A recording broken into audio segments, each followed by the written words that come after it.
இயேசு திராட்சை செடி. ஆகவே இயேசுவை குறித்த தீர்க்க தரிசனத்தின் வெளிப்பாடுகளைத்தான் தொடர்ந்து கர்த்தர் சபையிலே கொடுத்து உங்களை போஷித்து வருகிறார். ஆகவே அந்த வெளிப்பாடு, அந்த கேட்ட வசனம் உங்கள் சிந்தையிலே திரும்ப கொண்டு வரப்பட வேண்டும், உங்கள் ஆவியிலே கலக்க வேண்டும். அந்த வெளிப்பாட்டின் ஆசீர்வாதங்களை நீங்கள் விசுவாசித்து காத்திருக்கும் போது அந்த வார்த்தை உங்களுக்கு நன்மையை கொண்டு வரும். ஆமென், ஹல்லேலூயா. இந்த வாரம் ஆராதனைக்கு முன்பாக சங்கீதம் 110 வாசித்தோம். ஆகவே இந்த நாளில் இயேசு தேவனுடைய வலது பார்சத்து புருஷன், இயேசு தேவனுடைய வலது பார்சத்து புருஷன் என்ற தீர்க்க தரிசனத்துக்குள்ளே கர்த்தருடைய வார்த்தையை நீங்கள் கேட்க போகிறீர்கள். எனக்குள் இருந்து ஆவியானவர் பேச போகிறார். சொல்லுங்க, இயேசு என்னுடைய வலது பார்சத்து புருஷன். ஓகே, சங்கீதம் 110 நாம் ஏற்கனவே வாசித்தோம். சங்கீதம் 110 ஏற்கனவே நாம் வாசித்தோம். ஆகவே மறுபடியும் சங்கீதம் 80 அந்த வலது பார்சத்து புருஷன் என்ற அந்த தீர்க்க தரிசன வெளிப்பாட்டை உங்களுக்கு கொடுக்க விரும்புகிறேன். சங்கீதம் 110 இயேசு வலது பார்சத்து புருஷன் தீர்க்க தரிசனம். சங்கீதம் 80 இயேசு வலது பார்சத்து புருஷன் தீர்க்க தரிசனம். சங்கீதம் 80 17 நான் வாசிக்க விரும்புகிறேன். உமது கரம் உமது வலது பார்சத்து புருஷன் மீதிலும் உமக்கு நீர் திடப்படுத்தின மனுஷகுமார மீதிலும் இருப்பதாக. கரத்த உயரத்தில் சொல்லுங்க. ஆமா, இங்க கவனிக்க. ஆசாப் சொல்லுகிறார் பிதாவை நோக்கி, உமது கரம் உமது கரம் உமது வலது பார்சத்து புருஷன் மீதிலும். அப்ப தேவனுடைய கரம் தேவனுடைய வலது பார்சத்து புருஷன் மீதிலும் உமக்கு நீர் திடப்படுத்தின மனுஷகுமாரன் மீதிலும் இருப்பதாக. இயேசுவை குறித்து இன்னும் விளங்கிக் கொள்ளுங்க. இயேசு தேவனுடைய வலது பார்சத்து புருஷன் ஒன்று. இரண்டாவது, இயேசு தேவனுடைய மனுஷ குமாரன். இயேசு பூமியில் இருக்கும் போது சொன்னார் இல்லையா, மனுஷகுமாரனாகி என்னை ஜனங்கள் யார் என்று சொல்லுகிறார்கள். ஆகவே இயேசு மனுஷகுமாரன் என்பது உங்களுக்கு தெரியும். இயேசு பூமியில் இருந்த போது சரீரத்திலே மனுஷகுமாரனாய் இருந்தார், ஆவியிலே தேவனுடைய குமாரனாய் இருந்தார். ஆகவே இங்கே இன்னும் ஆசாப் சொல்லுகிறான், உமது வலது பார்சத்து புருஷன் மேல் உம்முடைய கரம் நீர் திடப்படுத்தின உம்முடைய குமாரன் மேல் மீதிலும் இருப்பதாக.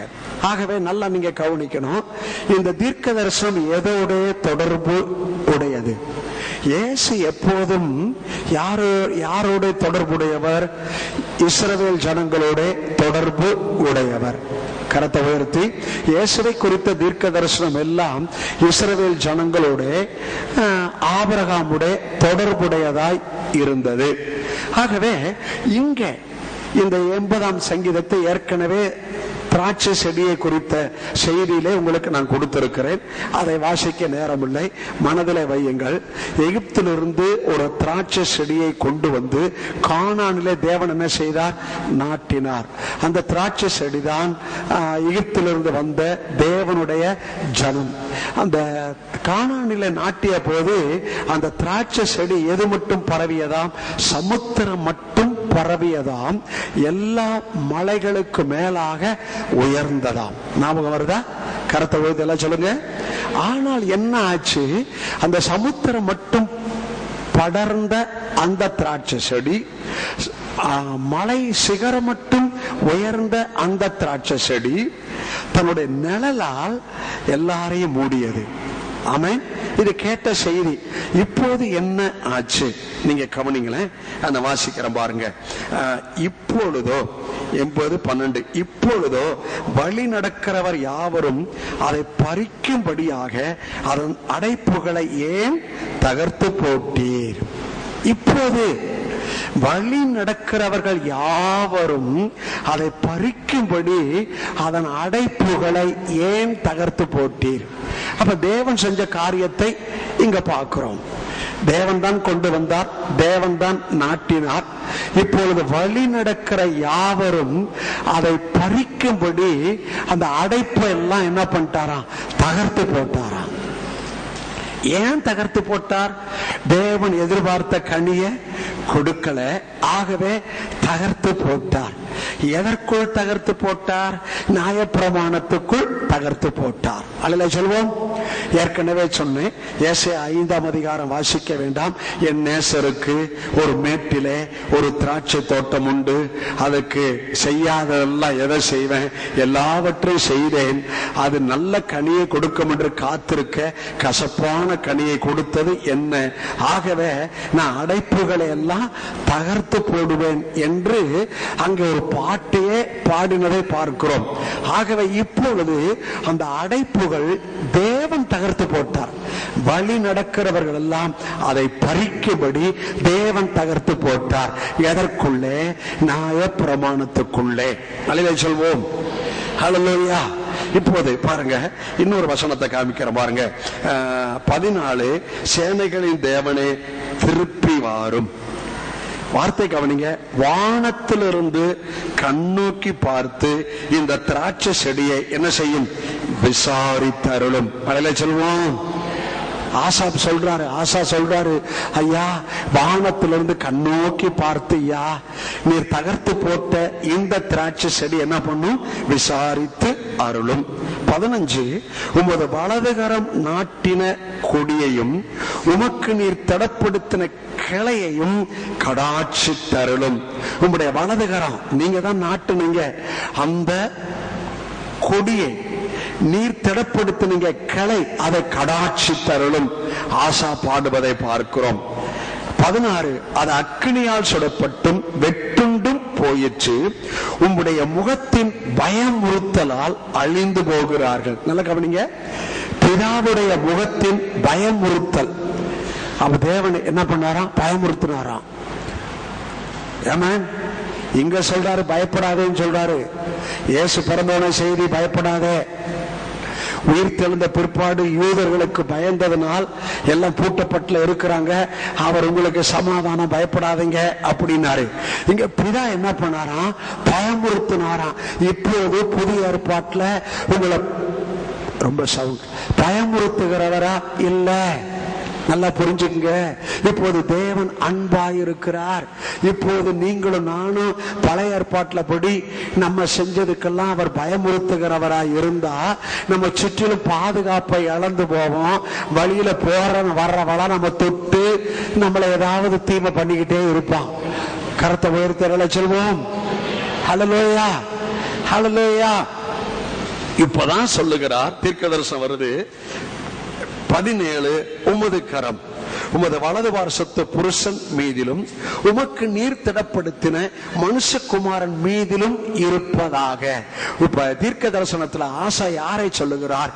இயேசுவை சொல்லுகிறார். அல்ல சொல்வோம்.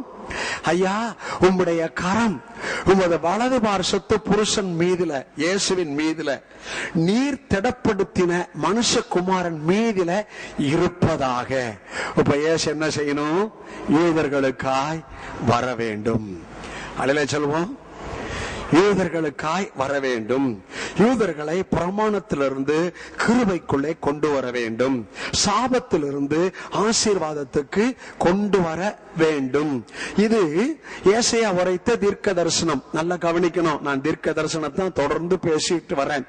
தேவன் தம்முடைய குமாரனை இயேசு கிறிஸ்துவை உலகத்துக்கு ஒளியாக பூமியின் கடைசி வரைந்த ரட்சிப்பா இருக்கும்படி அவரோட உடன்படிக்கை செய்தார். அல்லேலூயா சொல்வோம். அப்ப பாருங்க, தேவன் தம்முடைய குமாரன் இயேசுவை ஒளியாகவும் பூமியின் கடைசி வரைந்த ரட்சிப்பா இருக்கும்படிக்கு ஒளியாய் உடன்படிக்கை செய்தார். இந்த உடன்படிக்கைக்குள்ள இப்போது இயேசு யூதர்களுக்காய் வர வேண்டும், புறஜாதிகளுக்குள்ளும் அவருடைய வெளிச்சம் கடந்து போக வேண்டும். எத்தனை பேர் சொன்னதை புரிஞ்சுக்கிட்டீங்க? இந்த உடன்படிக்கைக்குள்ள இயேசு முதலாவது யூதர்களுக்கு, இரண்டாவது புறஜாதிகளுக்கு. கரத்தை உயர்த்தி ஆகவேதான் இயேசு தம்முடைய சீஷர்களை ஊழியத்துக்கு அனுப்பிய போது காணாமல் போன ஆடுகளாகிய இஸ்ரவேலிடத்தில் போங்கன்னார். புறஜாதிகள்கிட்ட போகாதீங்க, ஏன்னா புறஜாதிகள்கிட்ட எப்ப ரட்சிப்பு வரப்போகுதுன்னா, நான் மரித்து உயிர் தெழுந்து பரத்துக்கு ஏறின பிற்பாடு, பரிசுத்த ஆவியானவர் சபையில அருளப்பட்ட பிற்பாடுதான் புறஜாதிகளுக்கு ரட்சிப்பு வரப்போகுது. ஆகவே இப்போது புறஜாதிகள்கிட்ட போகாதீங்க, இப்போது யூதர்கள்ட்ட போங்க. அல்ல சொல்வோம். அப்ப இயேசுவுக்கு என்ன தெரியும்? தீர்க்க தரிசன புருஷர் இயேசுவுக்கு என்ன தெரியும்? நான் முதலாவது யூதருக்கு வந்திருக்கிறேன், அடுத்தபடி உலகம் முழுது ரட்சிப்பா இருக்கும்படி எனக்குள் இருந்து புறஜாதிகளுக்கு ஒரு ஒளி, ரட்சிப்பின் ஒளி, சுவிசேஷத்தின் வெளிப்பட போகிறது என்று இயேசுவுக்கு தெரியும். ஆகவே இந்த ஆசா சொன்ன தீர்க்க தரிசனத்துல மனசுல வைக்கணும். ஆசா என்ன சொல்லுகிறார்? பிதாவை நோக்கி, உமது வலது பார்சத்து புருஷன் மேலே உம்முடைய கரமும் நீர் திடப்படுத்தின மனுஷகுமாரன் மேலே இருப்பதாக. அதில் சொல்லுவோம். அப்ப என்ன சொல்லுகிறார்? உம்முடைய குமாரனை மேல உம்முடைய கரத்தை வைங்க, மனுஷகுமாரன் மேல உம்முடைய கரத்தை வைங்க, அந்த வலது பார்சத்து புருஷன் மேல உம்முடைய கரத்தை வைங்க. கரத்தை வைக்கிறது மாத்திரம் இல்ல, அவரை என்ன பண்ணுங்க? திடப்படுத்துங்க. தம்பி ராபின் வா, அவர் என்ன பண்ணுங்க? வலது புறம் இடது புறம் பார்த்து சொல்லுங்க, திடப்படுத்துங்க சொல்லுங்க. ஆமா, நான் தான் ஆசா. இப்போது பிதாவை நோக்கி தீர்க்க தரிசனம் சொல்றேன். இவர் தான் இயேசு கிறிஸ்து, இவர் தான் வலது பார்சத்து புருஷன், இவர் தான் மனுஷகுமாரன். அப்ப நான் பிதாவை நோக்கி சொல்றேன், இந்த வலது பார்சத்து புருஷன் மேல உம்முடைய கரத்தை வைங்க. இந்த வலது பார்சத்து புருஷன் மாத்திரம் இல்ல, இவர் மனுஷகுமாரன். உம்முடைய கரத்தை வைத்து இவரை திடப்படுத்துங்க. தைரியமாறு, சந்தோஷமாறு.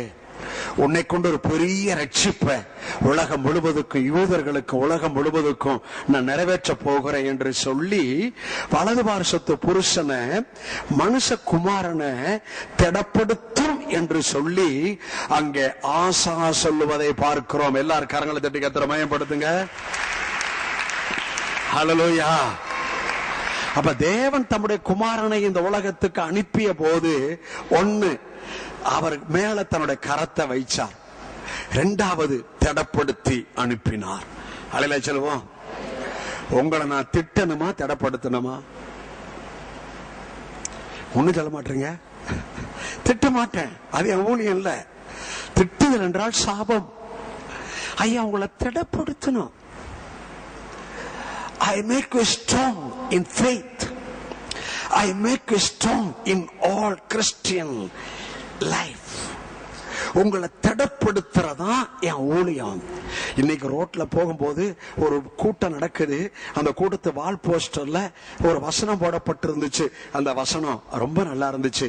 நம்ம தேவன் யாரு தெரியுமா? நிர்மூலமானதை கட்டுகிறவர், பாழான ஸ்தலத்தை பயிர் நிலமாக்குகிறவர். அப்ப நம்ம தேவன் யாருங்க? You find out our father. Whom is my father? என்னுடைய டாடி கட்டுகிறவர், இடிக்கிறவர் அல்ல. என் டாடி பாழானதை பயிர் நிலமாக்குகிறவர்.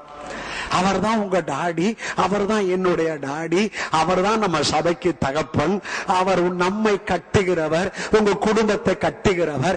பாழானதை பயிர் நிலம் மாற்றி, வறட்சியை செழிப்பாய் மாற்றி, குறைவை நிறைவாய் மாற்றி, விளைவீனத்தை பலனாய் மாற்றி, நோயை ஆரோக்கியமாய் மாற்றி, தரித்திரத்தை செழிப்பாய் மாற்றி உங்களை திடப்படுத்துகிறவர். ஹல்லேலூயா சொல்லுவோம். யோசுவாவை தடப்படுத்தினார். மோசேயை செத்துட்டாரு. ஐயோ, நான் என்ன பண்ணுவேன்? எங்க தலைவர் செத்துட்டாரே, நான் என்ன பண்ணுவேன்? அப்படி இவர் நினைச்சிட்டு இருக்கிறாரு. இவர் தேவன் சொல்லாரு, பலம் கொண்டு திட மனதாயிரு. இன்னைக்கு உங்களுக்கு தான் சொல்லிட்டு இருக்கிறாரு, பலம் கொண்டு திடமனதாயிரு. திடப்படுத்துகிறவர். கரத்தை ஒருதலை சொல்லுவோம். ஹல்லேலூயா. சரி, பிந்தின ஆலயத்தை செருபாபேல் யேசுவா கட்டி கொண்டிருக்கிறார்கள். அப்ப சூழ்நிலையை பார்த்தா தடை உண்டாயிற்று.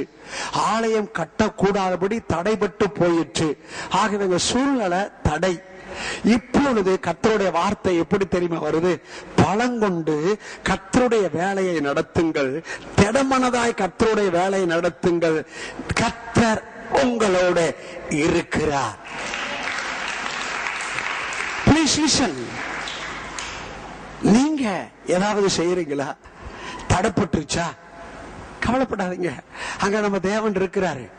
அங்க தேவன் வந்து உங்களுக்கு கட்டி கொடுக்க மாட்டாரு. உங்களுக்கு வார்த்தையை கொடுத்து விசுவாசத்தை உயர்த்தி உங்களை கொண்டே கட்ட வைப்பார். கரெக்டா முதல்ல சொல்லுவோம். ஹல்லேலூயா. அவர் வார்த்தை தான் உங்களுக்கு பலன். அந்த வார்த்தையை பிடிச்சுதான் நீங்கள் செயல்படும் போது உங்களை கொண்டு துவங்கின காரியம் உங்களை கொண்டே தேவன் முடிப்பார். ஆகவேதான் வேதம் சொல்லுகிறது, செருபாபேலின் கைகள் ஆலயத்துக்கு அஸ்திபாரம் போட்டது, அவன் கைகளை கட்டி முடிக்கும். கர்த்தருடைய அற்பமான ஆரம்பத்தின் நாளை யார் அசட்டை பண்ணலாம்? ஐயா, நம்மளை யாராவது அசட்டை பண்ணா, அப்பா என் பிள்ளைங்க துவக்கி இருக்கிறாங்க, யாருப்பா என் பிள்ளை அசட்டை பண்றது? யாரு அப்படின்னு கர்த்தருடைய வார்த்தை உங்களை கொடுத்து சொல்லுங்க. நம்ம நல்ல டாடிக்கு ஒரு கரங்களை தட்டுவோமா? நல்ல டாடிக்கு, என் மேல் கருசனை உள்ள டாடி, என்னை யாராவது அசட்டை பண்ணா, யாருப்பா என் பிள்ளை அசட்டை பண்றது? ஆனா நீங்க யாரையும் அசட்டை பண்ணாதீங்க. சின்ன பிள்ளைய கூட கணம் பண்ணுங்க.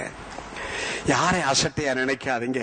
இயேசு அசட்டை பண்ணப்பட்டார், நீங்களும் அசட்டை பண்ணப்படுவீர்கள். இயேசு புறக்கணிக்கப்பட்டார், நீங்களும் புறக்கணிக்கப்படுவீர்கள். புறக்கணிப்பு, ரிஜெக்ஷன், அதெல்லாம் உங்களை பலப்படுத்துகிறது, உங்களை அடுத்த நிலைமையிலே உயர்வுக்கு கொண்டு போகிறது. ஆகவேதான் கர்த்தருடைய வார்த்தை சொல்லுகிறது, எப்பா அற்பமா துவக்கி இருக்கிறாங்க, அதை நீ அசட்டை பண்ணாத. அவன் துவக்கினா அவன் கையை கட்டி முடிக்கும். கரத்தை உயர்த்தி. ஹல்லேலூயா. இப்ப உங்களுக்கு புரிய வச்சுட்டேன். சரி, சங்கீதம் 110லயும் இயேசு வலது பாரசத்து புருஷன் பார்த்தோம். அத முதல்ல வாசித்தோம். இப்போது எல்லாருக்கும் நான் வாசத்து காமிக்க போறேன். இன்றைய செய்தி யாரு? இயேசு நம்முடைய வலது பாரசத்து புருஷன். வலதுபுறம் இடதுபுறம் பார்த்து சொல்லுங்க, இயேசு உங்க வலது பாரசத்து புருஷன் சொல்லுங்க. இயேசு உங்க வலது பாரசத்து புருஷன். ஓகே, வாசிக்கிறேன். சங்கீதம் 110:1. கர்த்தர் என் ஆண்டவரை நோக்கி, நான் உம்முடைய சத்துருக்களை உமக்கு பாதபடியாக்கி போடு வரைக்கும் நீர் என்னுடைய வலது பாரசத்தில் உட்காரும் என்றார். 1. 2, 5ஆம் வசனம். 1, 2, 3 எடுத்து வாசிங்க. உம்முடைய வலது பாரசத்தில் இருக்கிற ஆண்டவர் தமது கோபத்தின் நாளிலே ராஜாக்களை வெட்டுவார். நல்லா விளங்கிட்டீங்களா? சொல்லுங்க, விளங்கிட்டீங்களா? ஆமேன் சொல்லுங்க. நல்லா புரிஞ்சுட்டீங்களா? ஆமேன் சொல்லுங்க. நான் தீர்க்க தரிசனத்தை காமிச்சிட்டு இருக்கிறேன். இதுல முக்கியமா 1ஆம் வசனம் பாருங்க, உங்களுக்கு புரியும்படி வைக்கிறேன். கர்த்தர் என் ஆண்டவரை நோக்கி, பிதா இயேசுவை நோக்கி சொன்ன வார்த்தை, நான் உம்முடைய சத்துருக்களை உமக்கு பாதபடியாக்கி போடும் வரைக்கும் நீர் என்னுடைய வலது பாரசத்தில் உட்காரும் என்றார். அலையில சொல்வோம். இதை நல்லா புரிஞ்சுக்கணும். இது தீர்க்க தரிசனம் நல்லா புரிஞ்சுக்கணும். இயேசு பரலோகத்துல இருந்த போது பிதாவுக்கு செல்ல பிள்ளையாய் இருந்தார். அலையில சொல்வோம். ஆனால் பிதாவின் வலது பாரசத்தில் அது அவருடைய இடம். வலது பாரசம் தான் அவருடைய இடம். ஆனால் இந்த தீர்க்க தரிசனம் இயேசு மரித்து உயிர் தெழுந்து பிதா வலது பாரசத்துல போய் உட்கார்ந்து இல்லையா, அதை குறித்த தீர்க்க தரிசனம். இயேசுவை பார்த்து, நீ பூமியில எல்லாம் செய்யறதெல்லாம் செஞ்சு முடிச்சிட்டு மேல வலது பாரசத்துல வந்து உட்கார்ந்து இருக்கிற. இப்ப அவரை பார்த்து சொன்னாராம், நான் உம்முடைய சத்துருக்களை பாதபடியாக்கி போடும் வரைக்கும் நீர் என்னுடைய வலது பாரசத்தில் உட்காரும். உட்கார்னு அர்த்தம், நீ உட்கார்ந்துகிட்டே இரு. நீ பூமியில செய்ய வேண்டியதெல்லாம் செஞ்சு முடிச்சுட்டு வந்துட்ட, உனக்கு ரெஸ்ட் கொடுத்துட்டேன்.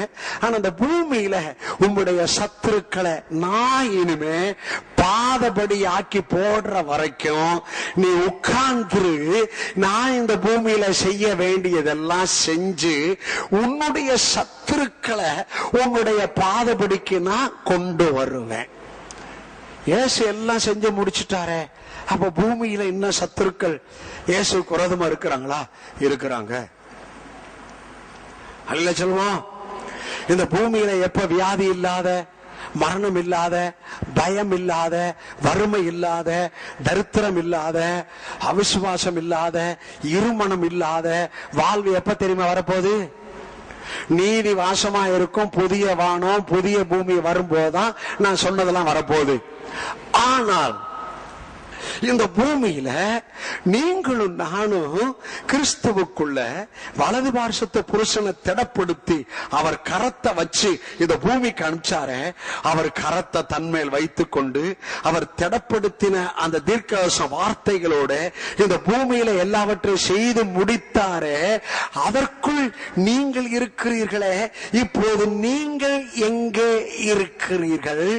தேவன் தம்முடைய குமாரனை எங்கே வைத்தாரோ, எங்கே வைத்தாரோ அதே இடத்தில் தான் உங்களையும் என்னையும் தேவன் வலது பார்சத்துல இயேசுவோடு கூட உட்கார வைத்திருக்கிறார்.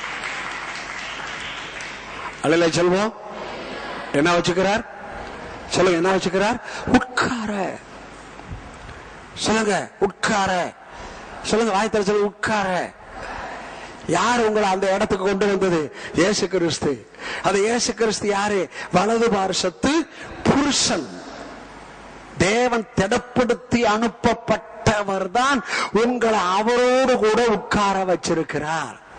சரி, இந்த வலது பார்சத்துல இயேசுவோடு கூட உட்கார்ந்து இருக்கிறீங்களே, உங்க ஆசீர்வாதம் என்ன? இது நீங்க புரிஞ்சுக்கணும். வலது பார்சத்துல இயேசுவோடு கூட உட்கார்ந்து வைத்திருக்கிற உங்களுடைய ஆசீர்வாதம் என்ன? கர்த்தருக்கு ஸ்தோத்திரம். வலது எப்போதுமே ஆசீர்வாதம் தான். அல்லேலூயா சொல்லுவோம்.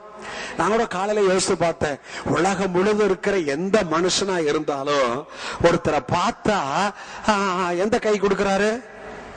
எந்த கை கொடுக்கிறாரு? சொல்லுங்க, நீங்க இப்ப எந்த கை கொடுங்க? கை கொடுங்க, கை கொடுங்க, எல்லாரும் கை கொடுங்க.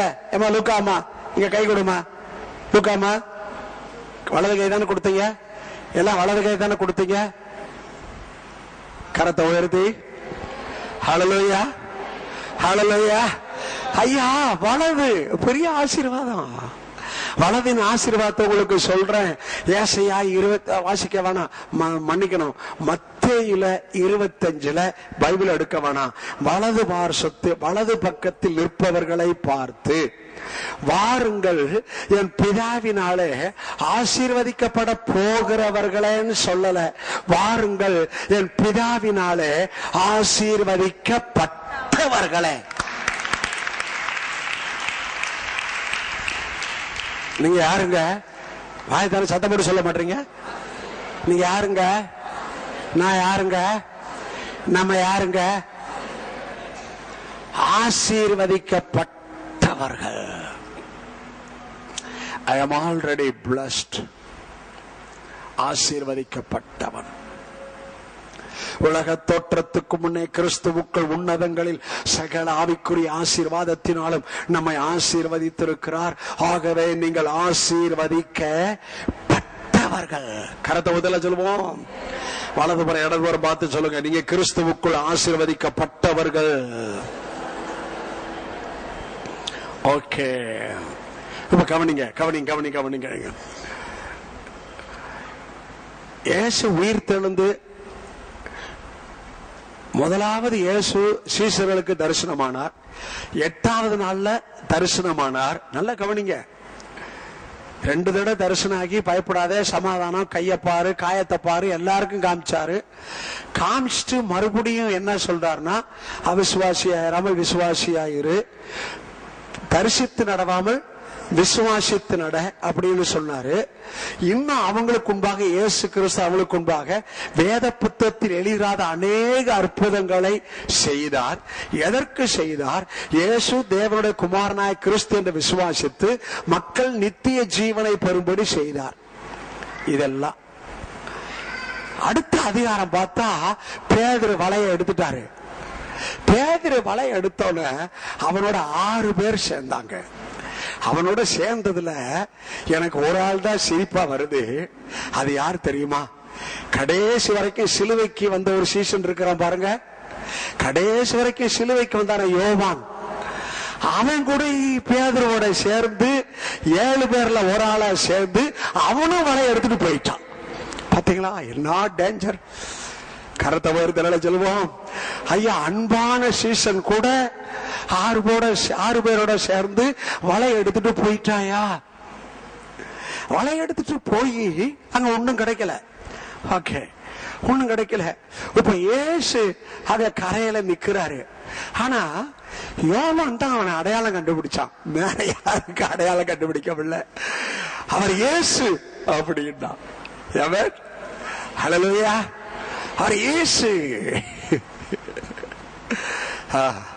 இப்ப இயேசு அவளை பார்த்து சொல்றாரு, நல்லா கவனிங்க. இப்ப வலது பக்கத்தை சொல்லிட்டு இருக்கிறேன். வலது பக்கத்துல உங்கள் வலையை போடு. எந்த பக்கத்துல போடுங்க? வலது பக்கத்துல போடுங்க. ஐயா, ஐயா, பிசினஸ் பீப்புள் உங்களுக்கு சொல்றாரு, எல்லாருக்கும் சொல்றாரு. வலது பக்கத்துலதான் நமக்கு ஆயத்தப்படுத்தி வச்சுக்கிறாரு. வலது பக்கத்துல பெரிய பெரிய மீன் ஆயத்தப்படுத்தி வச்சுக்கிறாரு. 153 மீன்கள். அல்லவா சொல்லுவோம், பெரிய பெரிய மீன். ஐயா, இப்பதான் பிடிச்சு ஒண்ணு கூட கிடைக்கல. ஆனா வலது புறம், ஏன்னா இயேசு வலது பக்கத்துல இருக்கிறாருங்க, நீங்களும் வலது பக்கத்துல இருக்கிறீங்க. ஆகவே அந்த வலது புறத்துலதான் உங்களுக்கு கற்பனைக்கு எட்டாத ஆசீர்வாதத்தை தேவன் வச்சிருக்கிறாரு. நீங்க வார்த்தையில செயல்பட்டா பெரிய பெரிய மீன் பெரிய பெரிய ஆசீர்வாதத்தை குறிக்கும்.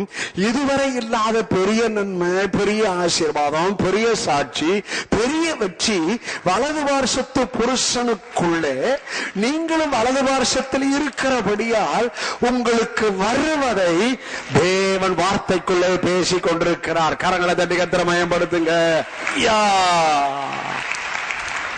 சொல்லுங்களேன், நான் சொல்ற மாதிரி சொல்லுங்களேன். யா, அவரு கேட்டு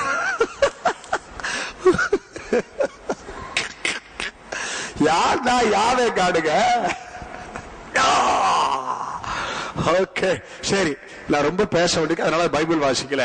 சரி, இப்ப என்ன நடக்குதுன்னா, யோசேப்பு தன்னுடைய 2 மகன்களையும் யாக்கோபிடத்தில் ஆசீர்வாதத்தை பெற்றுக்கொள்ளும்படி அழைத்து கொண்டு வருகிறான். மூத்த மகன் யாரு? மனாசே. 2வது மகன் எப்ராயிம். தன் 2 மகனையும் முன்னால வைக்கிறான். முன்னால வேதத்துல ஆசீர்வாதம் எல்லாம் மூத்த மகனுக்கு தான், அப்புறம் தான் இளைய மகன். மூத்த மகனுக்கு சேஷ்ட புத்திர பாகம், இது சுதந்திரம். அதனால இவன் என்ன பண்ணான், மூத்த மகனை எங்க வைக்கிறான், அப்பாவுக்கு நேரா வச்சு இளைய மகனை பின்னால வைக்கிறான். இவனுடைய என்ன, மூத்த மகனை ஆசீர்வதிக்கணும்.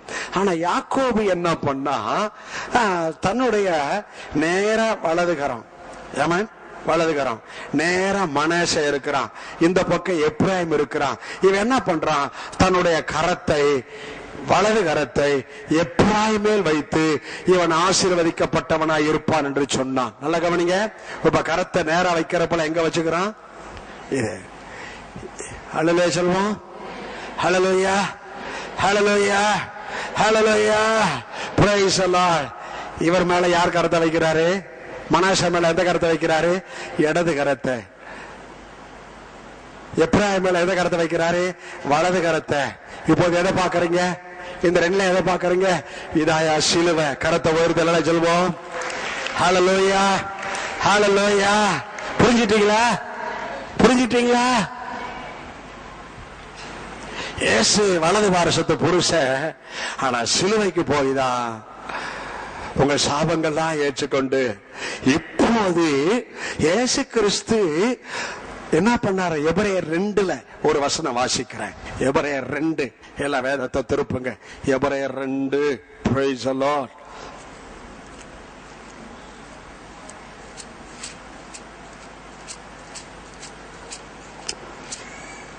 எபிரேயர் 2 வாசிக்கிறோம் பாருங்க.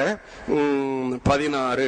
ஆதலால் அவர் இயேசு தேவதூதருக்கு உதவியாய் கைகொடாமல் ஆபிரகாமின் சந்ததிக்கு உதவியாக என்ன கொடுத்தார்? கை கொடுத்தார். அல்லேலூயா சொல்வோம். ஏற்கனவே சொன்னேன், நீங்க இப்ப எந்த கரத்துல கை கொடுத்த? வலது கரத்துல, இடது கரத்துலயா? சொல்லுங்க, மறுபடியும் கை கொடுங்க. கை கொடுங்க. கொடுத்தீங்களா? ஏமா லூக்காமா கொடுங்கம்மா. ஏமா டேவிட் அம்மா கொடுங்க. கொடுங்கம்மா. வலது புறமா இடது புறமா? அப்ப இயேசு ஆபிரகாமின் சந்ததிக்கு உதவியாக தன்னுடைய வலது கரத்தை என்ன பண்ணாராம்? வலது கரத்தை கொடுத்தாராம். அல்லேலூயா சொல்லுவோம். ஐயா, நீங்க தான் ஆபிரகாமின் சந்ததி. இயேசு தமது வலது கரத்தை ஏற்கனவே நான் உனக்கு உதவி அப்படின்னு கை கொடுத்துட்டாருங்க.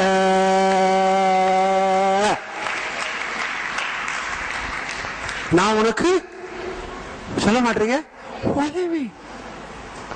ஆபத்து காலத்தில் அனுகூலமான துணை, நான் உனக்கு உதவி, நான் உனக்கு ஹெல்ப். ஏனென்றால் உனக்கு உதவி செய்யக்கூடிய அந்த ஆசீர்வாதத்தை சிலுவையிலே நான் போய் பலியாகி மரித்து உயிர்த்தெழுந்து பிதா வலது பார்சத்தில் அமர்ந்திருக்கிறேன். ஆகவே நான் உனக்கு உதவி. அல்லேலூயா சொல்வோம். எத்தனை பேர் இதெல்லாம் நல்லா புரிஞ்சுக்கிட்டீங்க? எத்தனை பேர் இதை விசுவாசித்து பெரிய பலனை பெற போறீங்க? எத்தனை பேர் விசுவாசித்து சுகத்தை பெற போறீங்க? எத்தனை